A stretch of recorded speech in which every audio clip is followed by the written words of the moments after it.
বাংলাদেশ যুব মহিলা লীগের ২২তম প্রতিষ্ঠাবার্ষিকী উপলক্ষে ঠাকুরগাঁওয়ে আনন্দ র্যালি আলোচনা সভা অনুষ্ঠিত হয়েছে। শনিবার বিকেলে জেলা পরিষদ অডিটোরিয়াম বিডি হলে যুব মহিলা লীগের প্রতিষ্ঠাবার্ষিকী উপলক্ষে আলোচনা সভা অনুষ্ঠিত হয়। এর আগে বিডি হল থেকে একটি আনন্দ র্যালি বের হয়ে শহরের কয়েকটি সড়ক প্রদক্ষিণ করে ডাক বাংলো এসে শেষ হয়। সেখানে বঙ্গবন্ধুর মোড়ালে শ্রদ্ধা নিবেদন করেন যুব মহিলা লীগের নেতৃবৃন্দ। পরে ঠাকুরগাঁও জেলা যুব মহিলা লীগের আয়োজনে আলোচনা সভা অনুষ্ঠিত হয়।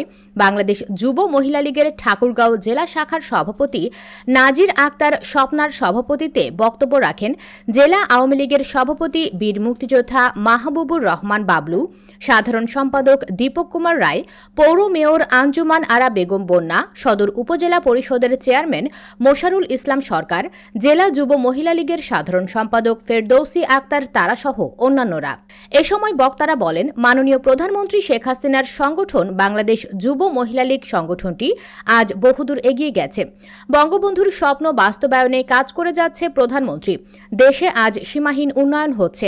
যুব মহিলা লীগের নারীরা ঐক্যবদ্ধ হয়ে দলের জন্য কাজ করে যাচ্ছে। এটা আসলেই প্রশংসনীয়। সেই সাথে ঠাকুরগাঁও যুব মহিলা লীগ আরও শক্তিশালী হয়ে সংগঠনের বিশেষ ভূমিকা পালন করবে।